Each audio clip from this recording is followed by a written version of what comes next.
Hey guys, my name is Bianca, and my story might be different from what you usually hear. Since I was a child, my grandma and I had a very special relationship. I spent my weekends at her place, and wished I could stay there during the weekdays as well. She was full of life, and very enthusiastic about everything. She was really helpful whenever my parents needed anything. She brought us food, took care of me, got us groceries, and more. She even teased Mom to have another baby so she could sew more warm clothing for us. I always looked forward to spending time with my grandma. One summer break, after not seeing her for some time because of exams and other school activities, I was excited to finally visit her. I hit the road back home from school to go pack up my stuff, but this time something was up. My mom looked really worried, and it seemed Dad was telling her to calm down. "What's wrong, Mom?" I asked. "It's your grandma," Mom replied. "She has been ill, but it's getting worse, and we may have to keep her in a nursing home because, unfortunately, your dad and I aren't available to take care of her and give her the care she needs and deserves." Shortly after, they took Grandma to a nursing home. I was sad. It wasn't easy to watch. I didn't want to admit to myself that my grandma was getting old. It was only like 2 months ago when I saw her, and she was fine. Mom was silent, and her face went pale. I was shocked myself, but then my father hugged me and assured me that Grandma will be all right. I wanted to know what was wrong with her and to help her like she always helped us. I didn't want her to feel alone. All I could do in that moment was run to my room and pray for her. We went to see Grandma at the nursing home, and she didn't look happy at all. She was blue and somewhat quiet. For a moment, she didn't remember who Dad was. When she saw Dad, she muttered, "Jerry, is that you? Thank you for coming to see me, Jerry. I missed you." Jerry was my grandpa, Dad's dad. He died 2 years ago. Grandma's health was deteriorating, and that was scary to me. Things only got worse and worse with Grandma. The nursing home became too costly for my parents to handle, and she wasn't happy there. So, they decided to bring Grandma to stay with us and hire a nurse to check on her every now and then. I was excited that Grandma would be around more. At least she would be around people she loves and people who love her. I looked forward to her stories and funny sarcasm.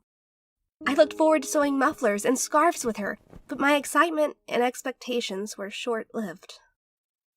My grandma was really ill, and she needed a lot of help to do anything. She found it hard to walk, to use the restroom, and sometimes she would spill food all over herself when she ate.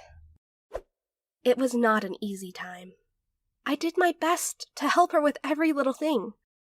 I put her to bed sometimes, did all her laundry, and even read her a book whenever she felt really bored. I was very patient with Grandma, but my mom seemed to be losing hers. She snapped and said really nasty things whenever Grandma spilled water or complained about anything. One evening, Grandma was having dinner at the table just before she took her meds. Mom was waiting for her so she could clear the dishes.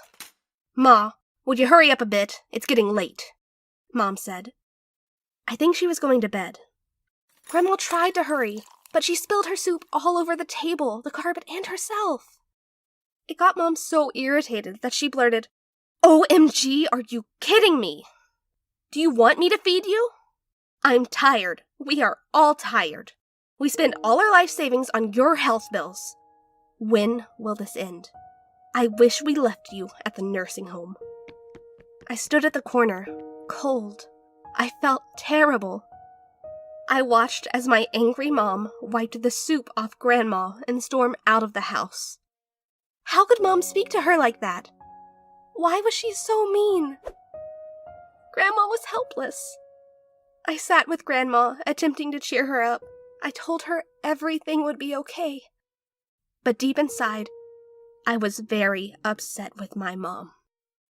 This was the first of many other mean things my mom did. My mom seemed irritated with Grandma's presence. She was spiteful in the way she treated her. And that's when I started to feel the same way about my mom. School session was about to resume, and I was afraid to leave Mom with Grandma, but I was forced to. I had put my stuff in the trunk of the car, ready to leave for school, when I heard Mom and Dad arguing loudly and angrily. I rushed upstairs and heard their argument.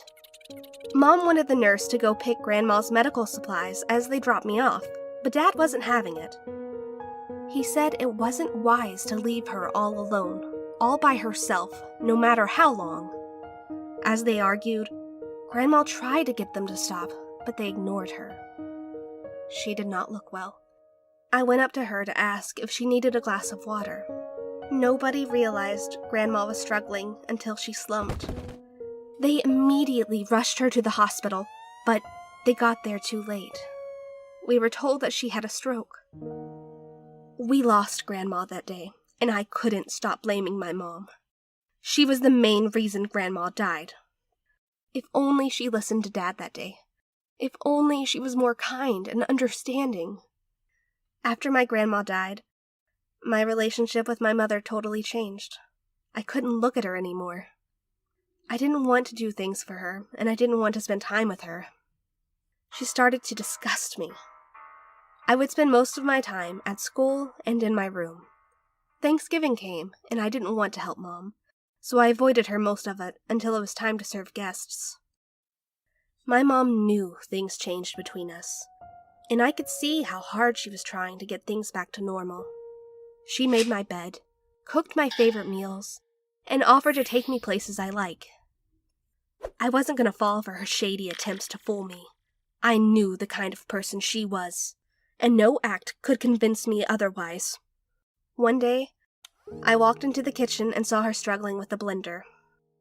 "Hey, Bee, would you turn that switch off for me?" she said. She was asking for my help, which she obviously didn't deserve. "Why don't you get a nurse to turn it off?" I said.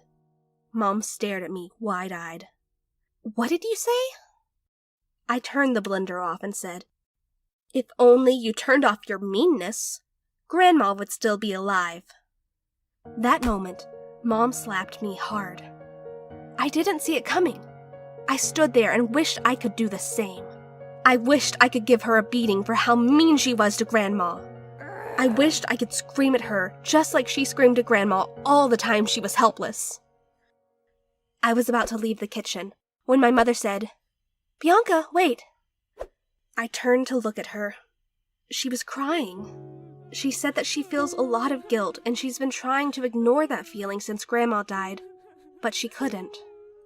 She said that when she was my age, she grew up with a mother that treated her grandma with brutality, and she promised herself she'd never be like her mother.